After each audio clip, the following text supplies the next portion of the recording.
ជំរាបសួរពុកម៉ែបងប្អូនទាំងអស់គ្នានេះគឺជាទស្សនវិជ្ជាខ្លះៗដែលខ្ញុំបាទបានប្រយោគ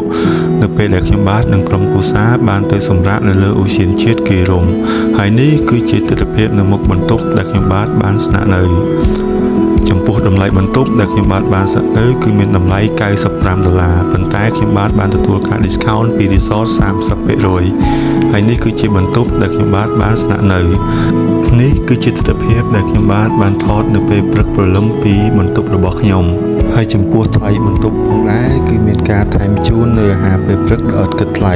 បូករួមទាំងការលេងនៅអាងហែលទឹកដោយសេរីផងដែរ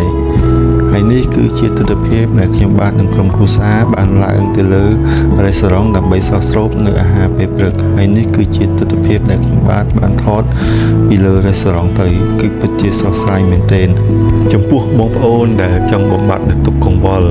កន្លែងនេះគឺពិតជាស័ក្តិសមមែនទែនសម្រាប់ធ្វើឲ្យយើងអស់ទុក្ខកង្វល់ដោយសារតែទស្សនវិជ្ជាគឺពិតជាស្រស់ស្រាយមែនទែនហើយនេះគឺជាទស្សនវិជ្ជានៅលើរេស្តូរ៉ង់ហើយនេះគឺជាកូនស្រីច្បងរបស់ខ្ញុំហើយចំពោះមុខម្ហូបអាហារពេលព្រឹកវិញគឺពិតជាមានច្រើនជម្រើសមែនទែនសម្រាប់ឲ្យយើងជ្រើសរើសចំពោះការផ្ដល់សេវាកម្មទៀតសោតគឺពិតជាមានការយកចិត្តទុកដាក់មែនទែន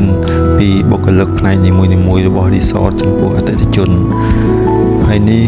គឺជាចំណុចមួយដែលកូនស្រីច្បងរបស់ខ្ញុំគាត់ពេញចិត្តហើយនៅសប្បាយរីកមែនទែនគឺអាងហែលទឹកនៅលើភ្នំដែលទេសភាពយើងមើលទៅគឺដូចនៅលើឋានសួគ៌អញ្ចឹងគាត់ពិតជាសប្បាយចិត្តមែនទែនហើយគាត់បានទៅដល់ចៃដន្យជួបនឹងមិត្តភ័ក្តិរបស់គាត់ដែលរៀនសាលាជាមួយគ្នាទៀតដល់ពេលអញ្ចឹងធ្វើគាត់ទៅតែសប្បាយចិត្តជាទីបញ្ចប់ពិតជាសប្បាយមែនសូមជម្រាបលា